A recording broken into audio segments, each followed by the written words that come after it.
écouté avec beaucoup de vénération et d'attention donc la parole de la supérieure générale, mais qui, avant d'être supérieure générale, a été à travailler en Centrafrique, à Côte d'Ivoire et au Congo-Brazzaville.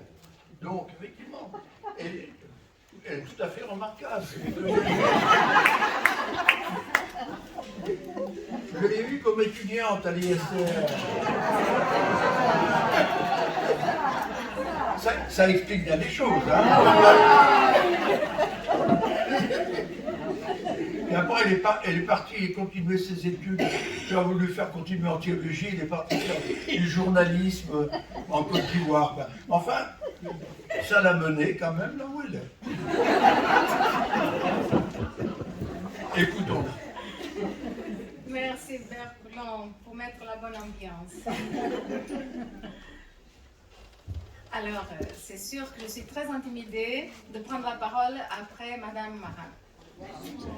Parce qu'on vient de vivre un moment très intéressant de recherche et de notre ouverture, d'autres ouvertures, d'autres pistes, qui sûrement vont nous aider beaucoup à continuer à approfondir ce grand champ de la vie missionnaire au niveau des spiritaines.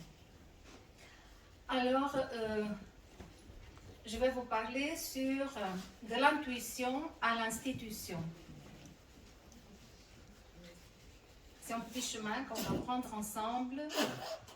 Et ce matin, quand j'ai écouté M. Bernard Ducol, à la fin de son intervention, je me disais, zut, il prend un petit peu la fin de la mienne. Mais comme disait le père Gérard Meyer aussi, c'est comme les fils dans le même tissu, de couleurs différentes, et voilà, qui se croisent et qui donnent la beauté de ce qu'on partage ensemble. Alors, nous allons essayer de parcourir de l'intuition à l'institution dans le cadre des spiritaines. Comment cela s'est passé? Ensemble, nous allons partir de l'expérience très concrète de Sœur Eugénie. Comment est-elle passée de l'intuition à l'institution pour répondre à l'appel de Dieu? C'est vrai que ce matin, nous venons d'aborder d'autres aspects sur la figure d'Eugénie Caps, mais cet angle chez elle, de l'intuition à l'institution, nous intéresse aussi. Pourquoi cet angle nous intéresse? Parce que son intuition qu'elle a reçue en 1915, une intuition fondatrice, il faut le préciser, a changé la trajectoire de sa vie. De telle manière qu'en 1921, 6 ans plus tard, le jour de l'Épiphanie, et cette année-là c'était le 6 janvier, l'institution naissait avec le nom Sœurs missionnaires du Saint-Esprit, une nouvelle congrégation de charisme uniquement missionnaire. Nous pouvons alors commencer par nous demander qu'est-ce que c'est une intuition. Selon certains, par exemple, l'intuition est un mode de connaissance, de pensée perçue comme immédiat. C'est un processus ou une faculté d'esprit. Le domaine de l'intuition est large. Il concerne aussi bien la connaissance proprement dite, comme la représentation du monde, que les sentiments ou les motivations qui conduisent à agir. D'autres encore disent que l'intuition, c'est un regard attentif et quel serait le fait de pressentir ou comprendre quelque chose sans analyse ni raisonnement. L'intuition serait alors un moyen de recevoir de l'information instantanée. Étymologiquement, le mot vient du latin qui signifie acte de voir d'un seul coup d'œil. Il y a une notion d'instantanéité. C'est un sens et également un moyen pour recevoir des informations. Nous pouvons aussi nous demander qu'est-ce que c'est une institution. Pour certains, l'institution est une structure faite d'un ensemble de règles et orientée vers une fin précise. D'autres la définissent comme un système de relations et une façon d'organiser la communauté qui est dotée d'une certaine stabilité dans le temps. Ainsi, ce travail sera partagé en 3 parties, après que nous avons vu un petit peu pour nous situer entre ces 2 mots, intuition et institution. Nous allons partager ce travail en 3 parties. D'abord, l'intuition, du récit à l'aventure. Deuxième partie, un combat fait de détermination et d'endurance. Et enfin, la 3e partie, au fil du temps, un visage se dessine et prend forme l'institution. Nous allons donc réaliser ensemble un court voyage avec Sœur Eugénie Capps et nous prenons la route de l'intuition à l'institution. C'est très missionnaire, hein? Nous prenons la route. Donc, c'est parti. L'intuition, du récit à l'aventure. Tout commence le matin du 25 avril 1915. Pendant l'action de grâce de la messe, dans l'église abbatiale Sainte-Croix de Bouzonville, Eugénie voit une assemblée de religieuses qui augmentait et se multipliait sous ses yeux. Intérieurement, elle comprend qu'elle serait la fondatrice d'une nouvelle œuvre de sœurs missionnaires.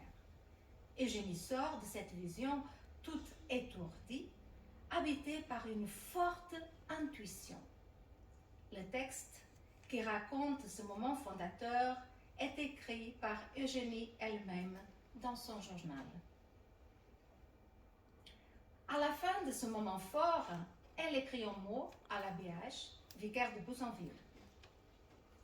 Elle lui dit: dans le recueillement de l'action de grâce, après que j'ai communié ce matin, Jésus me fait comprendre qu'il demande une nouvelle œuvre de sœurs missionnaires et que vous et moi devons être les premiers à nous occuper de cela.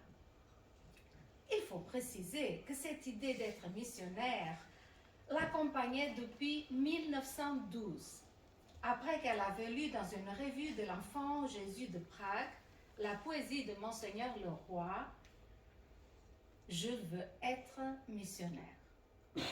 À cette époque-là, Eugénie ne connaissait pas Monseigneur Leroy. Quelques années plus tard, elle va le rencontrer en raison de la fondation. La lecture de cette poésie a éveillé en elle le goût pour la vie missionnaire. Elle a 20 ans. Dans le récit « Ma vocation », Eugénie écrit, elle raconte: je suis donc allée confier à mon confesseur ce que j'avais entendu dans l'intime de mon cœur, de la part de Jésus. Jésus demandait donc une nouvelle œuvre. J'avais compris cela et je me sentais prise pour cette nouvelle œuvre. Mon confesseur sembla étonné de ce que je lui disais sur cette nouvelle œuvre. Oui, et à son tour, il me confiait alors en secret à lui. C'est que depuis longtemps, lui aussi pensait à une fondation nouvelle. Et son idée, elle devait se composer de 3 branches. Et voilà, Madame Marin aussi nous a parlé un petit peu de ces 3 branches. Donc c'était quelque chose de très universel.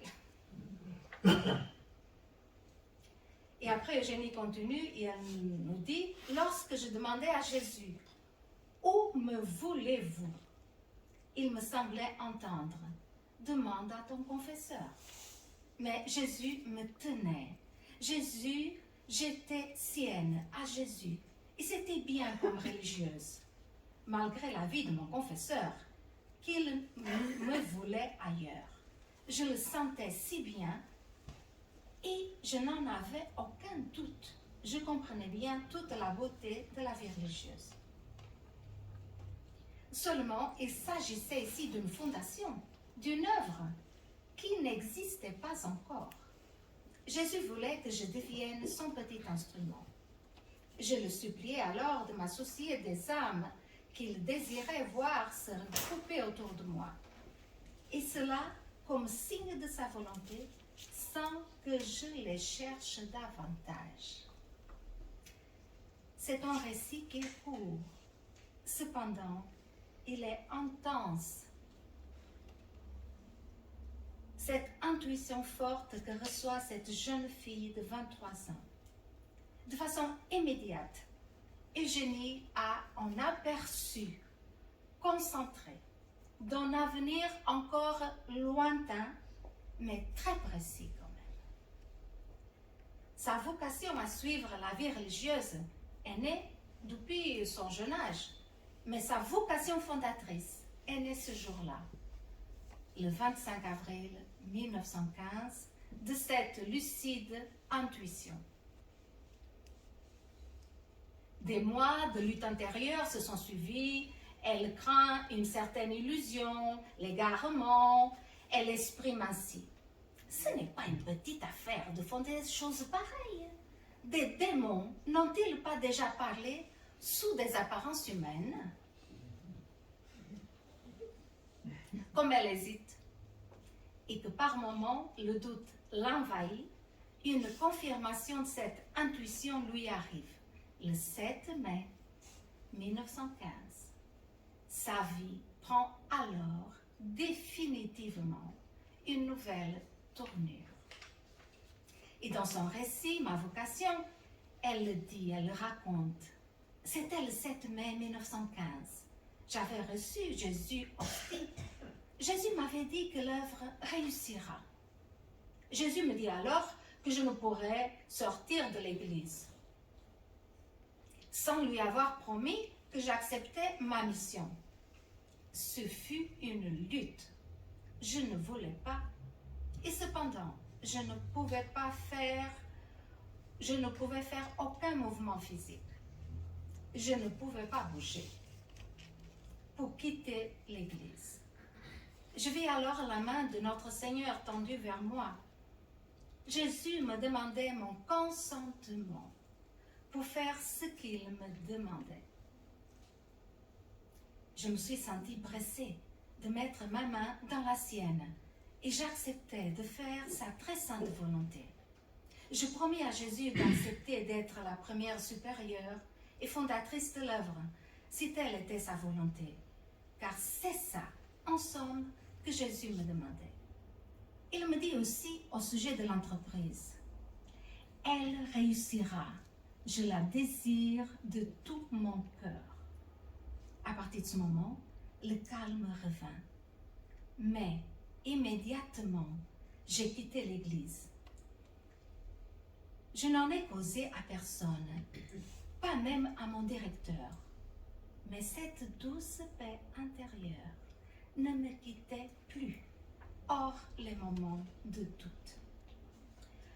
Nous pouvons affirmer donc que l'intuition est une forme de pensée particulière et saisissante qui porte à l'action.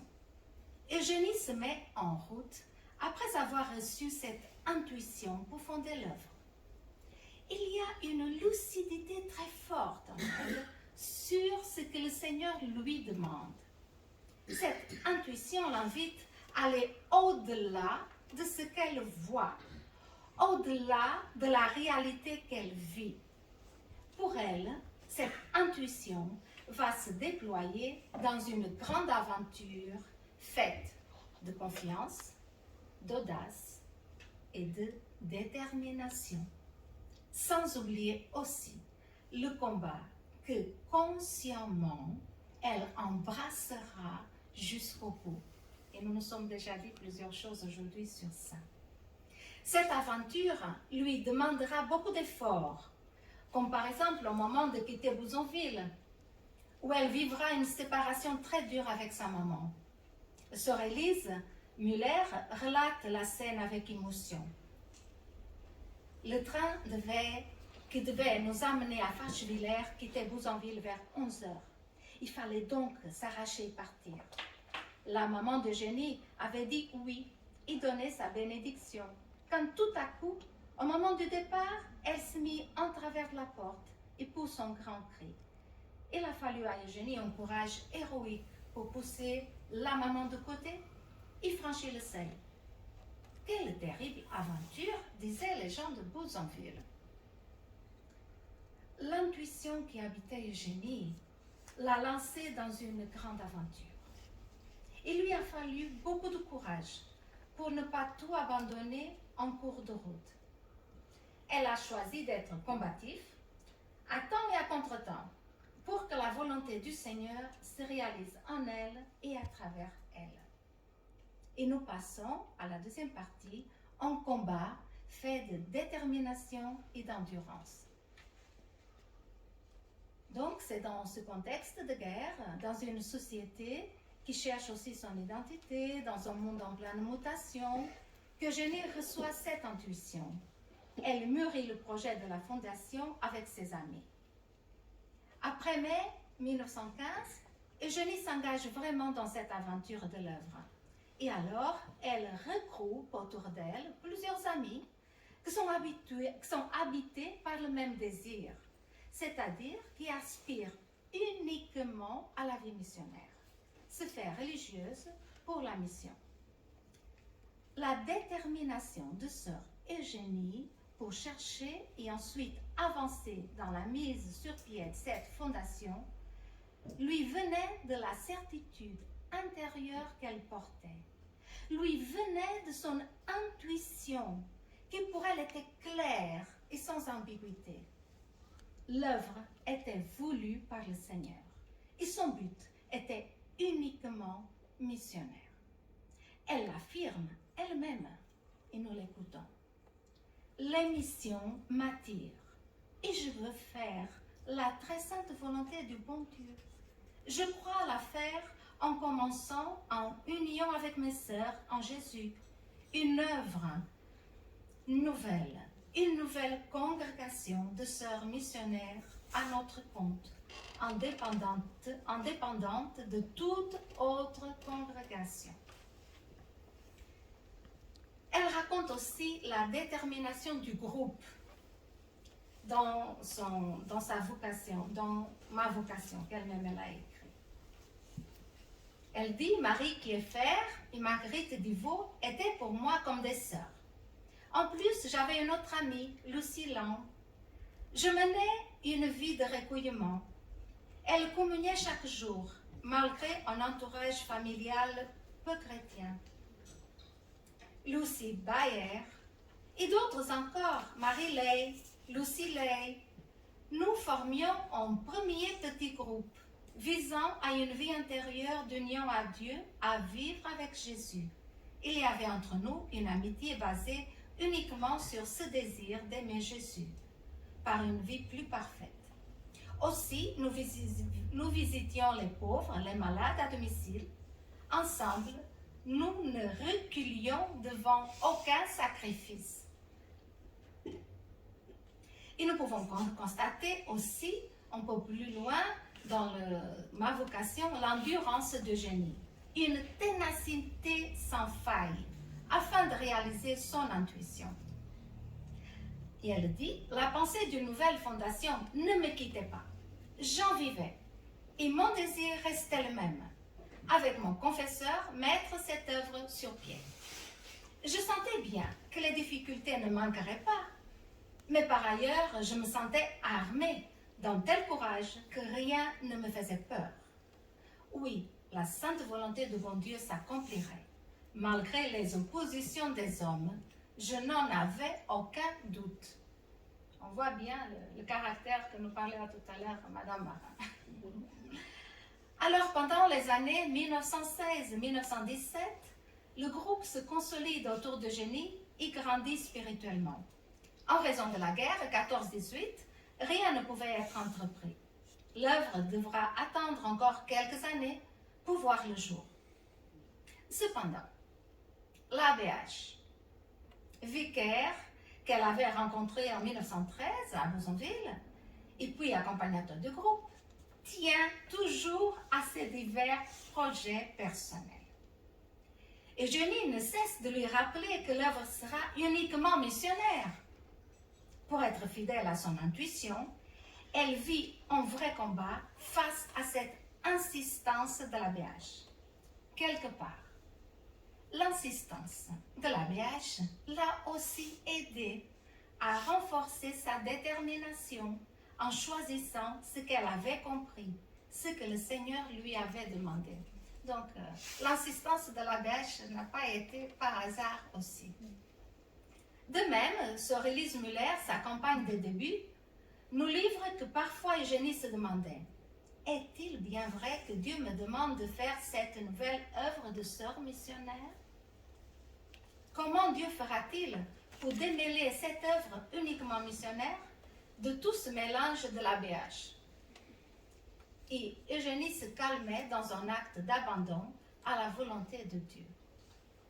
Cependant, l'intuition d'Eugénie traverse aussi des moments de doute, obscurs, de remise en question, même si au fond d'elle-même une certitude intérieure et une confiance l'accompagnaient. Dans cette situation de trouble, elle demande au Seigneur de lui donner un signe pour pouvoir continuer le projet de fondation. Et voilà que son frère Camille, qui était au front, rentre sain et sauf de la guerre. 12 novembre 1918. Eugénie voit dans cet événement humain la main de Dieu qui lui fait signe d'agir. Cet événement certifie son intuition et lui donne la force audacieuse d'avancer vers la fondation. Elle affirme avec conviction, maintenant il faut agir. Elle fonce alors en avant et prend le devant de l'action. À partir de ce moment-là, tout s'enchaîne pour la réalisation du projet. Elle découvre au cours de l'année 1919, dans une des expositions missionnaires, la vie du vénérable Père Lieberman. Elle lit, elle relit, elle est éblouie, elle s'exclame. Je pense que les spiritaines peuvent dire par cœur. Elle s'exclame. Voilà, mon esprit tout trouvé. Voilà, c'est bon. On fait une récapitulation. En effet, dans la spiritualité du Père Lieberman, et c'est ça que c'est intéressant, Eugénie trouve la réponse à ses aspirations profondes. Elle l'a choisi pour sa congrégation naissante. Et elle le dit de cette façon. Le vénérable Père Lieberman convertit lui-même son œuvre des Noirs, son esprit, le Saint-Cœur de Marie, tout cela me ravissait, correspondait à toutes mes aspirations et je me sentais pleine de confiance. Donc, Eugénie rencontre chez le Père Lieberman, dans ses mots, dans les mots du Père Lieberman, au-delà des mots, dans sa spiritualité au Père Lieberman, dans sa façon de voir l'être humain, de concevoir la vie missionnaire, elle rencontre chez lui ce qui l'habitait au plus profond d'elle-même depuis longtemps. Sœur Eugénie rencontre dans la spiritualité du Père Lieberman en vis-à-vis. Le Père Lieberman l'aidera par ses écrits à mettre des mots sur ce qui l'habitait et sur ce qu'elle portait en elle depuis 1915. Et nous sommes vraiment au cœur d'une belle rencontre, comme nous avons parlé ce matin à travers ce que le Père Jean-Paul Cazes nous a partagé, une rencontre. Dès lors, Eugénie exige de l'ABH une adresse des prêtres missionnaires. Eugénie sent que le moment de Dieu arrive et qu'il faut avancer. Déterminée, elle le précise à l'ABH et nous retrouvons de nouveau cette personnalité bien définie. Jusqu'ici, vous avez mené les choses. Maintenant, c'est moi qui les prendrai en main. Je veux absolument conférer avec une congrégation missionnaire. C'est clair? Point la ligne, on passe à autre chose. ABH a compris très vite, parce que lui, il lui a donné tout de suite l'adresse des pères de nos granges, de nos frères spiritains, de nos granges. Eugénie prend les premiers contacts le 28 octobre 1919. Comme vous voyez, tout s'enchaîne comme ça. Au nom de ses compagnes, elle écrit au père de notre ange une première lettre. La correspondance s'engage entre Eugénie et le père Claus. Les remarques apportées par le père Claus semblent pour le reste du groupe en refus. On l'a déjà dit, je pense que c'est le père Meyer qui nous a dit ça, sauf pour Eugénie. Elle trouve que c'est une porte qui s'ouvre, grande ouverte. Et elle dit, ils n'ont pas rejeté l'idée d'une nouvelle fondation, en nous disant qu'une œuvre missionnaire ne pouvait se restreindre à une seule maison en Lorraine. Nous sommes tout à fait d'accord avec eux. Il faut le leur dire. Eugénie, ses remarques l'aident. Pour Eugénie, ces remarques l'aident à affirmer davantage son intuition et que cette fondation est voulue par le Seigneur. Alors le père Claus lui écrit en décembre 1919, elle lui dit que si l'œuvre est voulue par Dieu, la providence aidera à surmonter toutes les difficultés.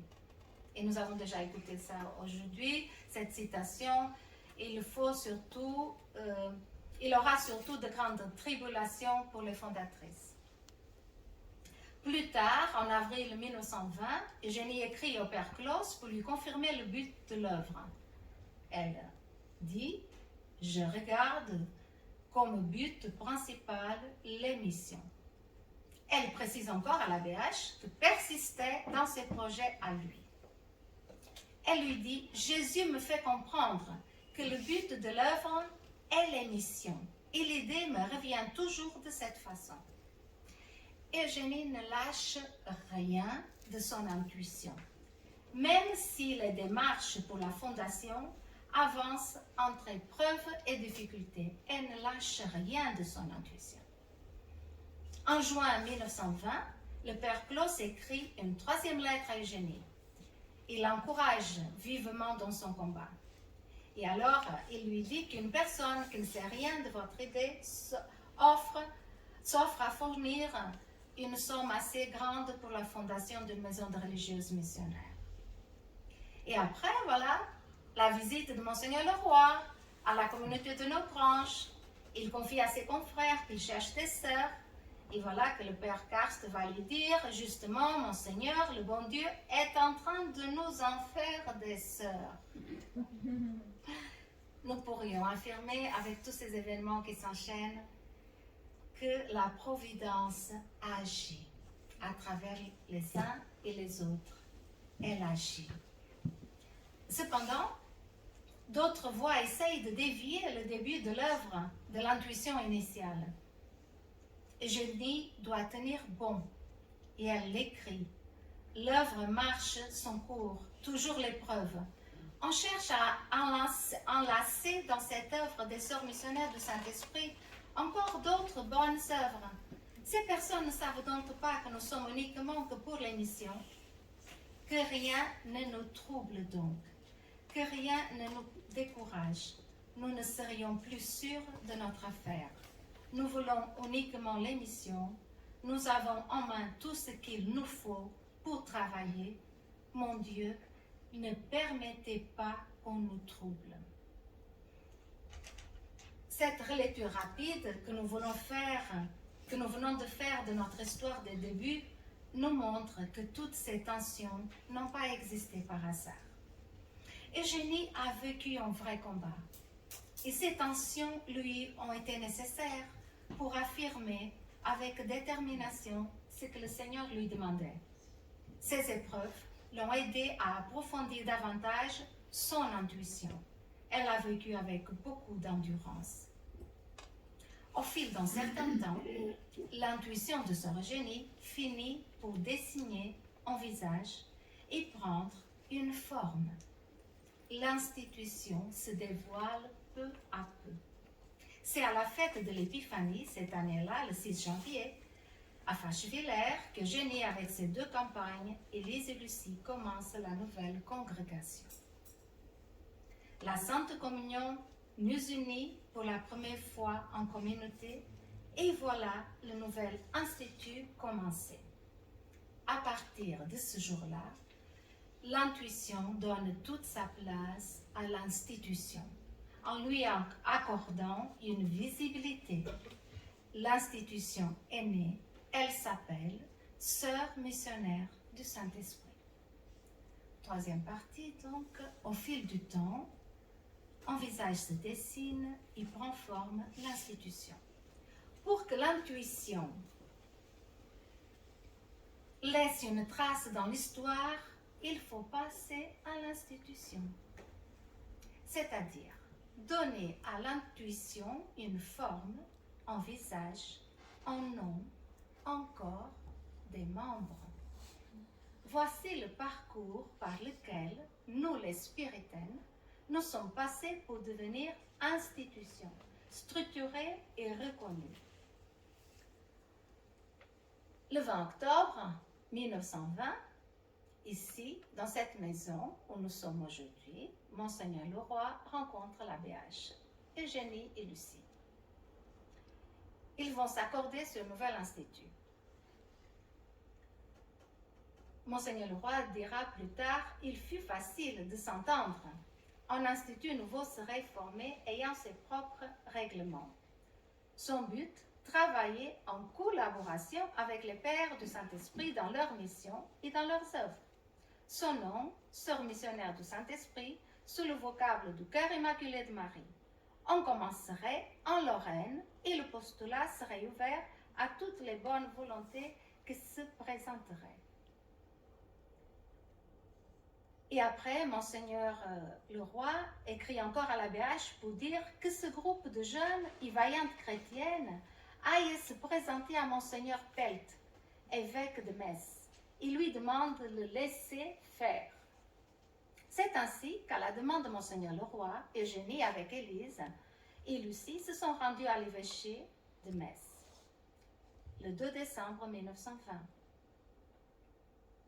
Eugénie raconte: nous sommes reçus par sa grandeur, Monseigneur Pelt. Il nous retient 3/4 d'heure.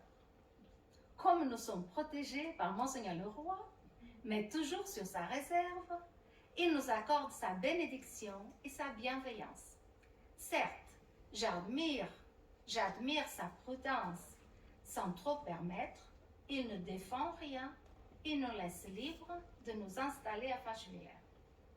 Sans tarder, Monseigneur Leroy présente à Benoît XV la supplique, datée du 12 janvier 1921, afin d'obtenir sa reconnaissance. De Rome, Monseigneur Leroy, très confiant, écrit à la petite communauté de Fachevillers: mes sœurs, c'est la première fois que je vous écris et je vous appelle de votre nom, de ce nom que fait de vous une petite famille consacrée au service du bon Dieu, pour le salut des âmes abandonnées de l'Afrique païenne. Je suis heureux de le faire de Rome et de vous envoyer dans votre petite maison de Lorraine qui vous sert de berceau les plus affectueuses bénédictions du Saint-Père. Je lui ai parlé de vous. Il approuve votre projet. Et je pense même qu'il vous donnera prochainement une preuve authentique de l'intérêt qu'il vous porte. Nous pouvons donc penser que nous sommes dans une voie voulue et ouverte par la divine providence. Sans tarder, du Vatican, une réponse arrive par le cardinal Gaspari le 10 février 1921. La réponse du cardinal Gaspari et les mots remplis d'espoir de Monseigneur Leroy adresse dans sa lettre au groupe de Fachevillers, que Monseigneur Leroy adresse dans sa lettre au groupe de Fachevillers, sont pour Sœur Eugénie une confirmation du chemin de fondation entrepris depuis le jour où elle a reçu son intuition. Elle dit ainsi sa joie et sa reconnaissance dans son journal. Tombons à genoux et reconnaissons la grâce qui vient de nous être faite. Mon Dieu, merci. À vous, ô Dieu Tout-Puissant, à vous toute gloire et honneur, tout pour le salut de nos âmes et surtout le salut de l'Afrique païenne. Nous sommes donc sur le chemin que la divine providence nous a tracé. À nous maintenant de nous y maintenir et d'y marcher en toute humilité. Puis, en août, Monseigneur le Roi rend visite au petit groupe de Fachevillers. Il constate que la maison devient trop petite en raison des nouvelles vocations qui arrivent. De là, Monseigneur le Roi part à Metz afin de rencontrer Monseigneur Pelt et obtenir l'autorisation de commencer le noviciat à Jouy aux Arches, en Lorraine. Sorélise explique qu'il s'agissait des informations à faire à Rome et à nous mettre canoniquement en règle pour l'ouverture du noviciat. Monseigneur Pelt déclina l'honneur de nous présenter à Rome et dit à Monseigneur le Roi que cela lui revenait, vu que l'Institut était uniquement missionnaire. Pour l'ouverture du noviciat, il était d'accord, quitte à Monseigneur le Roi de faire régulariser la situation à Rome. Et en effet, Monseigneur le Roi remit les informations au cardinal Van Rousson lors d'un voyage, je ne pense pas que j'ai dit bien le nom, mais ça fait rien, à Rome début mars. Il pria de nous mettre dans une situation canonique régulière. Voilà que Mère Adeline arrive. Mère Adeline arrive le 26 mars 1922. Elle est sœur de la Divine Providence de Saint Jean de Bassel et elle rejoint le groupe comme maîtresse de novice. Puis, en avril de la même année, Monseigneur le Roi parle du nouvel institut au pape Pie XI, qui lui répond. Vous voyez comme ça va vite, hein? Je vous en charge, c'est un cas spécial et très intéressant. Dit Pie XI. Je vous en charge d'organiser cette société naissante que je bénis affectueusement, car c'est très intéressant pour vos missions. Mais Monseigneur le Roi n'a pas pu obtenir le décret lui accordant juridiction sur le nouvel institut comme il le souhaitait. Rome n'a pas jugé opportun. Donc, tout est resté à cette parole du pape Pie XI. Le 12 octobre 1922, à Jouy aux Arches en Lorraine, Monseigneur le Roi préside la première prise d'habit de 22 novices. 13 postulantes venaient de faire leur entrée quelques jours avant, le 4 octobre. L'Institut grandit en nombre et en visibilité. Sœur Eugénie écrit dans son journal le 6 janvier 1923. Deuxième anniversaire du début de l'œuvre. Mon Dieu, à ce moment-là, nous étions 3 et maintenant 33 sœurs, 20 novices et 13 postulantes. Entre-temps, Monseigneur le Roi, voyant que la réponse de Rome se faisait attendre, et pensant que les informations qu'il avait envoyées en février et puis en mars 1922 à la propagande seraient perdues ou oubliées, il le renvoie cette fois-ci à la Sacrée Congrégation des religieux un autre rapport sur la fondation et le nouvel institut, toujours afin d'obtenir le décret juridique. Monseigneur le Roi aussi suite dans les idées. Quelques jours après, Monseigneur le Roi reçoit de Rome le décret de la Sacrée Congrégation de la Propagande, 1923, qui renvoie à la supplique exposée à Pie XI, le 26 février 1923. Il fut signé le 22 mars 1923. Le 5 octobre 1924, les premières 25 sœurs spirituelles faisaient leur première profession. Et 3 novembre de la même année, 8 d'entre elles partaient pour le Cameroun et 3 autres pour la Martinique. D'autres étaient envoyées en Suisse au séminaire des missions de l'abbaye Blanche, à Mortain, à l'école apostolique d'Alex. Et notre première maison mère s'installe au 27 rue Loumont, Paris. En janvier 26, une lettre du ministère de l'Intérieur nous permettait d'évoluer vers la constitution d'une congrégation religieuse selon la loi de 1901. Puis, le premier chapitre général a lieu en juillet 1927, la première super générale, Sœur Michael Dufay, est élue avec 4 conseillers généraux. À ce moment-là, un rapport moral de l'Institut est lu, ainsi qu'un rapport sur la situation financière de l'Institut naissant. C'est intéressant quand même de voir que depuis le début, tout était déjà bien organisé comme institution. En 1927, les spiritaines étaient 65 prophètes, 53 novices, 11 postulantes. Les sœurs étaient parties dans les différentes missions, en France, en Suisse, en Martinique, au Cameroun, à Madagascar. Et aujourd'hui, nous sommes environ 290 sœurs venues de 19 nationalités différentes et réparties en 50 communautés dans 16 pays, présentes dans 35 diocèses. Nous avons 3 langues officielles au sein de notre institut, l'anglais, le portugais et le français. Un noviciat unique international qui a été ouvert en France, à Vaucresson, en 2015, et le postulat unique international au Sénégal, à Dakar, ouvert en 2014.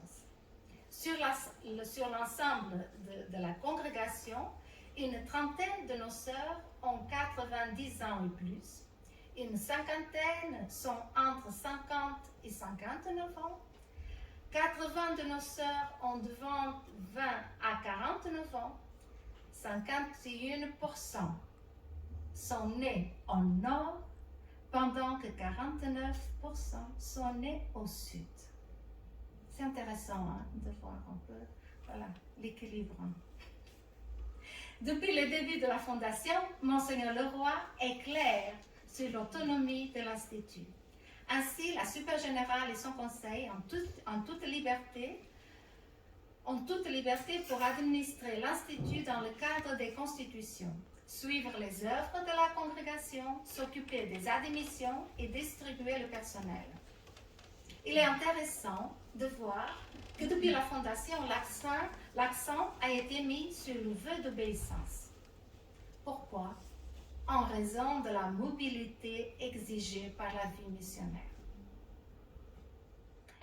Et dans notre premier chapitre général, Monseigneur Leroy, il nous disait, et je le cite, « Toutes doivent être prêtes à répondre au premier appel de leurs supérieurs pour que le pays et la fonction qui leur sont assignées. Pour le pays et la fonction qui leur sont assignées. Notre obéissance n'est pas seulement une formule, elle doit en toute occasion se traduire par des actes. » Ça, c'est Monseigneur Leroy qui disait aux sœurs pendant le premier chapitre général.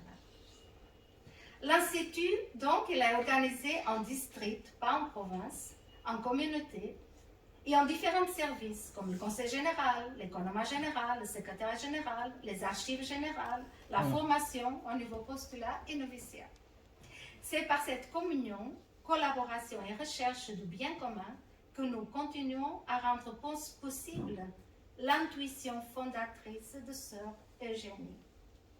De même, l'importance de la vie communautaire en lien avec la vie apostolique. Aimer la vie communautaire, entretenir en son sein la bonne humeur, l'entente, la charité. Comme disait Monseigneur Leroy aux sœurs, en 2 mots, être prête à tout et contente de tout, en usant de tous les moyens et de toutes les occasions de faire le bien.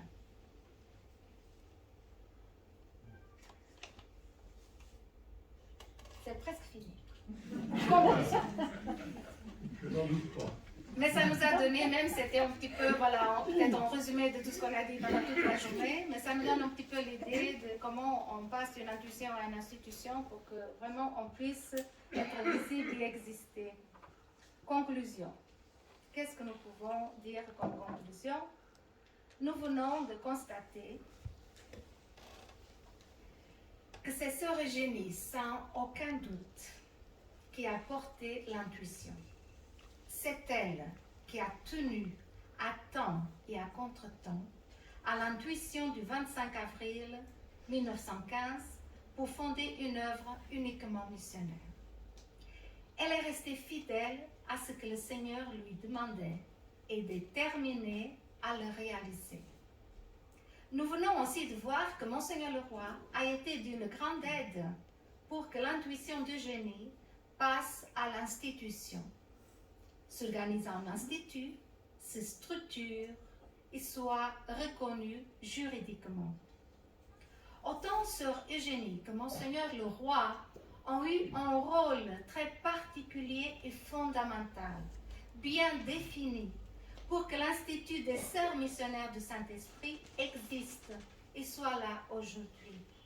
Avec eux, nous sommes passés de l'intuition à l'institution. Sœur Eugénie et Monseigneur le Roi sont deux figures incontournables pour le commencement de notre institut.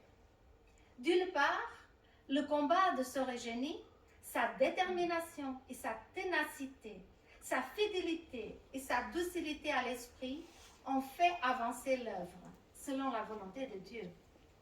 D'autre part, les bonnes relations de Monseigneur le Roi avec Rome, le Vatican, et avec beaucoup de personnes bien placées, ont ouvert le chemin pour la connaissance et reconnaissance rapide de l'Institut vis-à-vis les autorités ecclésiastiques et civiles. La mission de Sœur Eugénie et celle de Monseigneur le Roi ont été deux missions bien différentes, mais très complémentaires.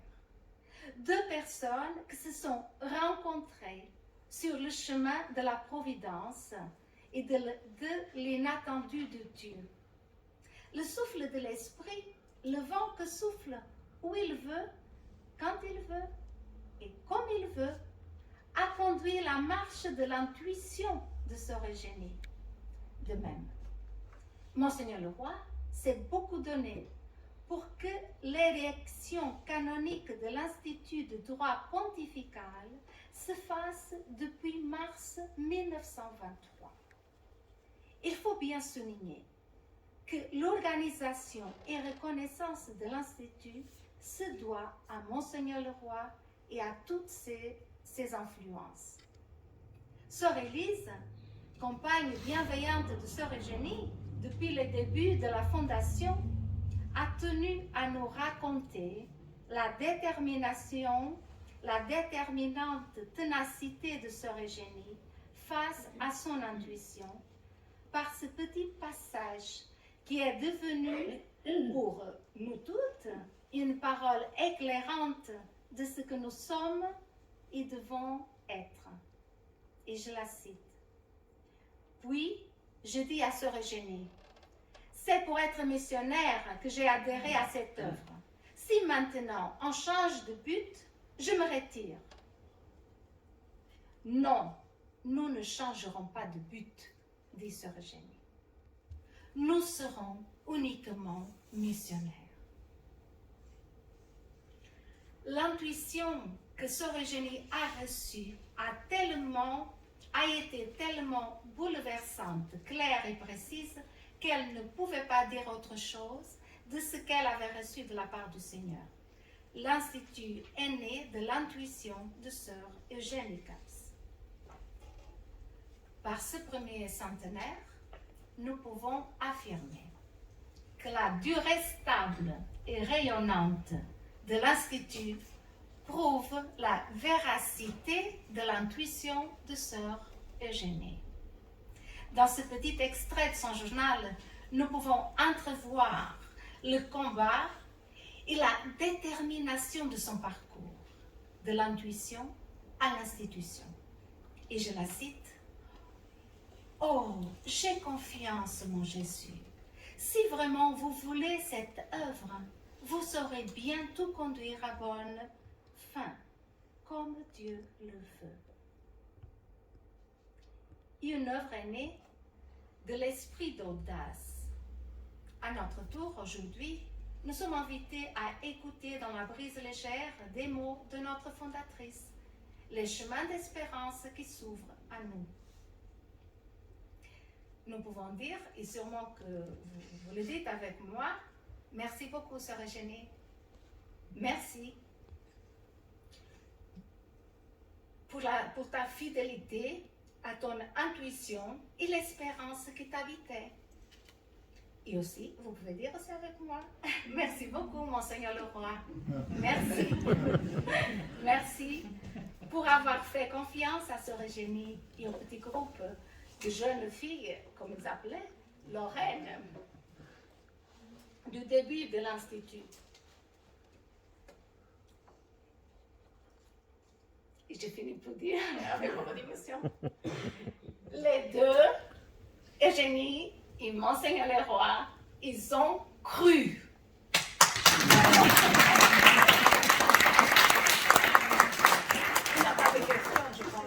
Bon, je sais pas. En attendant le deuxième centenaire, on peut peut-être quand même poser quelques questions. Je pense que Non, non.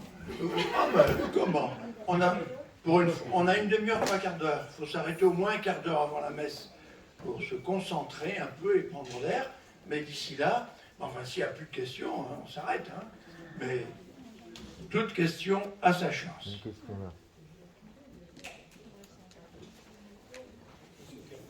Il y a un porte-micro, il n'y a pas de raison de s'en passer. Hein.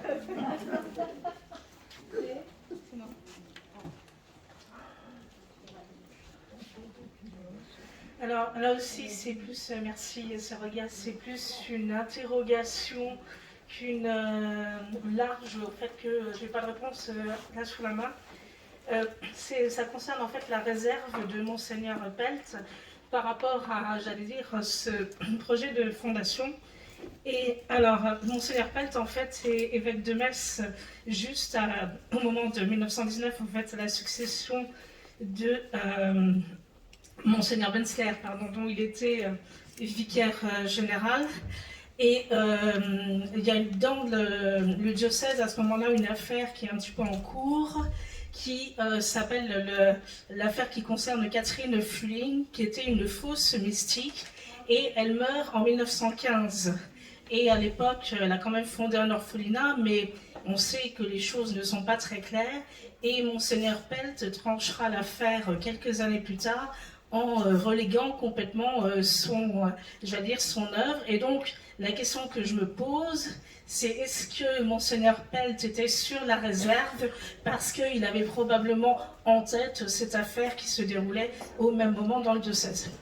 Oui, tout à fait. Je pense que ça peut, Géraldine, tout à fait. Mais moi, je me dis, on pense, bon, je l'apprends par vous, merci, vous me faites connaître quelque chose de nouveau encore de cette époque. Mais je me dis aussi que même aujourd'hui, quand il y a un petit groupe de filles comme ça avec une idée qui vont se présenter à l'évêque, voilà, toujours cette prudence de voir d'abord. Mais ça pouvait être ça aussi, bien sûr. Mais il y a toujours cette prudence. On ne va pas tout de suite. En plus, nous, en institut religieux uniquement missionnaire, bon, même si à l'époque, comme Madame Marin nous a dit, que c'était voilà, un peu dans l'air du temps, mais quand même.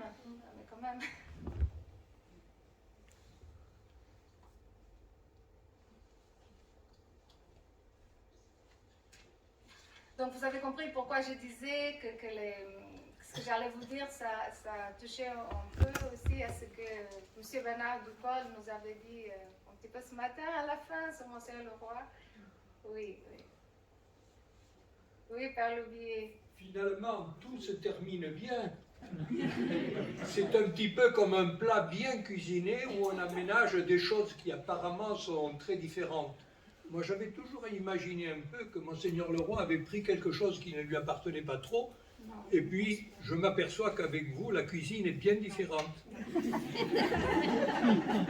Ça dépend. Bon, vous savez, bon, Père Loubier, peut-être c'est légitime ce que vous dites, comme vous le ressentez, étant donné qu'il faut dire que, bon, nous n'avons pas eu, comme d'autres instituts religieux, hein, on n'est pas plus, on n'est pas moins, une fondatrice qui a été reconnue et acceptée depuis le début. Bon, on sait bien, on l'a dit ce matin, elle a eu voilà, des moments où elle a été vraiment mise de côté, tout ça. Donc, qu'est-ce que ça a provoqué dans nous toutes, celles qui sont déjà décédées, dans nous et nous qui sommes venus après, tout ça? Beaucoup de préjugés vis-à-vis des uns et des autres selon ce qu'on nous transmettait, et aussi peut-être notre façon aussi de lire, de faire une lecture que peut-être n'était pas la meilleure. Je pense que ce temps est fini. chaque personne des débuts de notre institut ont eu un rôle important pour que l'Esprit Saint puisse faire naître une œuvre uniquement missionnaire. Monseigneur Leroy est une figure importante avec tout ce qu'il a été. Bien sûr qu'il a eu des souffrances, on l'a dit à tout à l'heure, des souffrances que passe par notre humanité. On n'est pas tous pareils, même entre nous, voilà, en communauté, on a nos choses. Donc, et bien sûr qu'au départ, pour fonder une œuvre du genre, une jeune fille qui venait comme ça avec une idée, avec un petit groupe de filles pour fonder tout ensemble, bien sûr et après dans le contexte de l'histoire qu'on vivait, bien sûr qu'il y a eu des chocs. Et toutes ces idées sont passées. Mais je pense que, voilà, on arrive à notre premier centenaire, on a fait notre chemin aussi comme spiritaine et aussi nous avons fait du chemin dans la façon de transmettre. Voilà, c'est ça. Il faut que nous aussi, spiritaines, nous apprenions à transmettre sur chaque figure, voilà, qui est importante de notre fondation, vraiment ce qu'il faut transmettre. Il y a eu des choses, mais ce n'est pas ces choses que c'est le plus important. Le plus important, c'est comment le Seigneur a conduit chaque personne pour que l'œuvre puisse naître avec tout ce que chacun a été et était. Comme personne, comme fragilité, comme limite, mais aussi comme qualité, comme don, comme tout, comme relation. Donc c'est ça. Donc peut-être, Père, voilà, vous avez écouté des choses, Monseigneur Leroy, mais en tout cas moi je ne le vois pas, j'ai mes sœurs avec moi, je pense beaucoup d'entre nous. Aujourd'hui, on ne peut plus regarder Monseigneur Leroy comme oui, c'est approprié. Non, c'est la providence. Lui, il portait un désir aussi, bien sûr, il portait aussi quelque chose. Il avait besoin de sœurs. Sauf que l'Esprit Saint aussi avait travaillé le cœur d'une jeune fille. Et voilà, tout ce monde s'est rencontré un bon jour par le souffle de l'Esprit. C'est notre foi.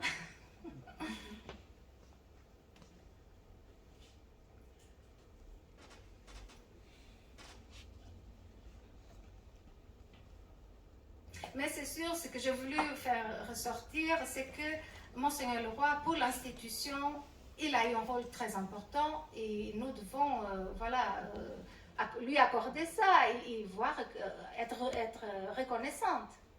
Parce que sinon, vous voyez, un institut religieux qui n'a même pas encore fait, les jeunes, elles n'avaient pas encore fait la première profession religieuse et on était déjà de droit pontifical en 1923. C'est quand même fort. Hein? Donc, c'est grâce à lui, il faut dire, il a eu un rôle très important pour nous. Il faut le reconnaître, il faut lui dire merci aussi.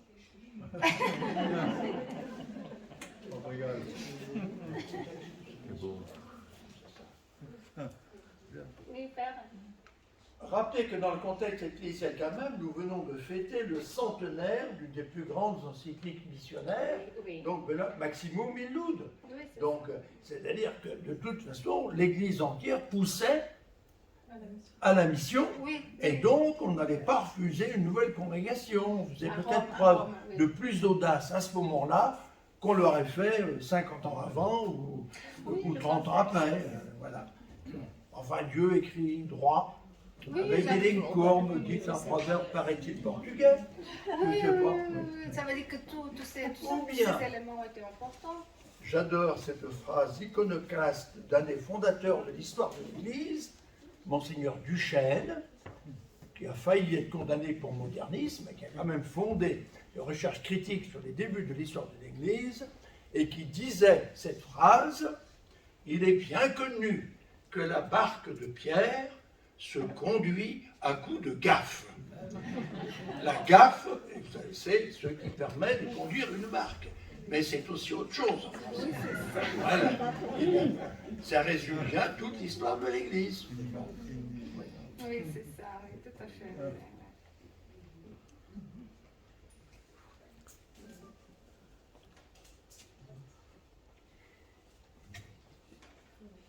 Moi, c'est le père Albert Perrier. Je voudrais qu'aujourd'hui, ce cas de figure d'Ispiritaine, justement donc né dans le cœur d'une femme, et accompagné par l'évêque de Metz, mais aussi par Monseigneur Leroy, soit le modèle de la synodalité d'aujourd'hui pour l'Église, et qu'on sache reconnaître vraiment ce qui naît dans le cœur des femmes, puisqu'elles ont leur place, vraiment que ce soit un modèle qu'on en vive. Et moi je trouve que ce centenaire-là est un signe un petit peu qu'il faut vivre cette synodalité de l'Église telle que vous l'avez souligné à travers une femme qui est votre fondatrice et à travers une autorité, en fait des autorités qui vous ont accompagné, voilà, ou plutôt qui ont eu le service. C'est pas une autorité, c'est pas un pouvoir, c'est un service que Monseigneur le Roi vous a donné. Merci. Merci. Je parle pour la Normandie.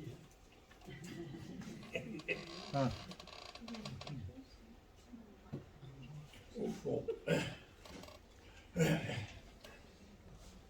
Sœur Elke, spiritaine, je voudrais juste apporter le point masculin-féminin que je trouve très fort dans cette relation de père et jeune fille à cette époque.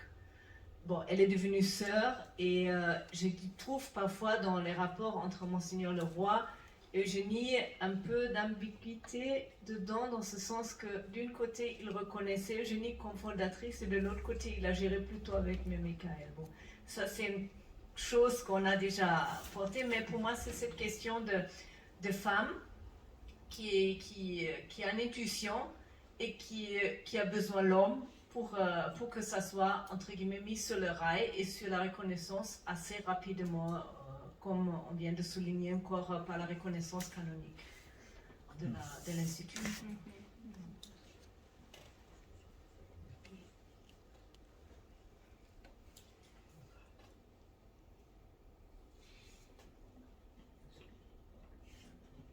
s'il n'y a plus de questions, sœur Mme Bernadette Despierres va conclure la journée. Hein. Donc dépêchez-vous.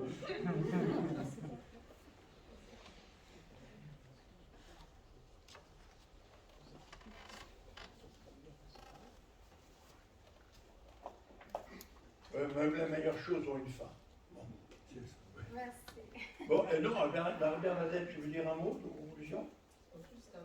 Oui, parce que c'était les conclusions de la journée te revenaient. On ne va pas t'arracher. C'est toujours dangereux de me donner un micro et en plus, si on a du temps, c'est grave. Alors, Non, mais je pense qu'après l'exposé de sœur Olga, il n'y a pas vraiment de conclusion parce que je trouvais que dans son exposé, justement, elle avait repris avec poésie en plus tout ce qui avait été dit. Je voudrais juste revenir peut-être pour terminer la journée sur le thème, puisqu'on parle d'interculturalité, et se souvenir du début de la journée que Jésus ne parle pas d'interculturalité, n'est-ce pas, mais que Jésus vit des rencontres.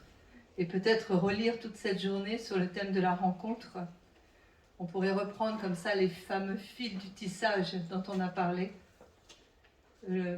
Bon, c'est en mon nom personnel, bien sûr, parce que j'ai une sensibilité tout à fait missionnaire du Saint-Esprit, mais je pense tout le monde. De remercier tous les intervenants de la table ronde, par exemple, qui ont rendu vivants les différents acteurs de la Fondation. J'avais même l'impression que Jenny Caps était parmi nous, même on se lâchait parfois, on disait Géraldine Caps, hein, parce qu'on la sentait tellement présente. Vraiment, quand Madame Caps de Lorraine présente ce qui l'a touché dans la vie de Jenny, ben c'est important pour des spiritaines d'entendre un tel partage. Mère Michael, comme organisatrice, on connaissait, on savait, mais réentendre sa vocation dans un contexte de souffrance, au niveau familial, au niveau hésitation, au niveau... Le père René Schneider qui nous rappelle qu'en Lorraine, on est catholique de nom et lorrain de prénom, et qui nous remet, qui nous plante le décor et qui nous remet toute cette vie avec la tension entre la France et l'Allemagne. Et pour avoir une novice allemande, je dirais que c'est pas terminé, quoi. Ça existe toujours. On a toujours en France une lecture très française de l'histoire. Et quand on parle des morts, par exemple, d'un combat, on parle des morts français. On oublie qu'il y avait des morts aussi de l'autre côté. Donc c'est important. L'interculturalité, c'est pour tout. C'est encore pour aujourd'hui. Et Monseigneur le Roi, qui était si fier des spiritaines, il les voulait comme il les voulait sans doute. le Père Claus, qui, dans ce que nous avons entendu, on rentre dans beaucoup de sagesse, on le savait, il avait beaucoup de mesures, mais aussi une intimité avec Eugénie. Alors entendre le récit de la redécouverte de nos origines grâce à Madame Marin, le rôle de Mère Josepha, la rencontre entre Eugénie et Mère Michael, une rencontre qui n'a pas eu lieu. Le risque n'a pas été pris, le miracle n'a pas été peut-être possible. L'importance du contexte historique et politique a peut-être empêché tout ça, mais qui aujourd'hui nous fait réfléchir sur le rôle des femmes dans l'Église, qui nous interpelle, notre créativité. Et puis, face aux peurs, les fameuses peurs de Monseigneur Leroy, ça nous fait réfléchir aujourd'hui. Peut-être une vision prophétique, une mission qui se veut concrète et réaliste, une mission qui veut être universelle. Alors la mission comme rencontre, eh bien, je crois que ce sera demain. On parlera de ça demain. Voilà. On vous souhaite une bonne soirée. Nous allons à l'Eucharistie, non? Il y a autre chose. Oui, il y a l'Eucharistie. Il y a quelqu'un qui veut poser là, on une va question. d'avance. Hein. Ah, vous l'avez dit. Oui, enfin, vous pouvez respirer. Merci. Ce matin, j'ai voulu prendre la parole et je n'ai pas pu. Scandale. Alors, ce soir, je ne vais pas repartir avec ce que je porte dans le cœur. J'aimerais l'exprimer. À la fin de cette journée, avec tout ce que nous avons entendu, jusqu'à ce soir avec notre sœur Olga, moi, je me sens tellement fière d'être spiritaine. C'est ma fierté que je vais exprimer. Pourquoi? Et comme elle nous a posé la question, ce soir, qu'elle a dit que Monseigneur Leroy et Eugénie Caps, tous les deux ont cru. Et moi, je dis que nous aussi, nous avons aussi ce droit de croire, nous les spiritaines, parce que l'œuvre a été voulue par Dieu.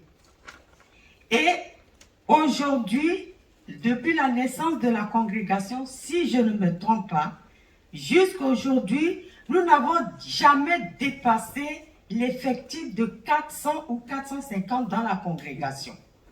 Mais nous sommes dans les 4 continents et dans plusieurs pays. Et pour moi, c'est vraiment, je suis convaincue que notre œuvre a été voulue par Dieu et nous devons en être fiers. Voilà.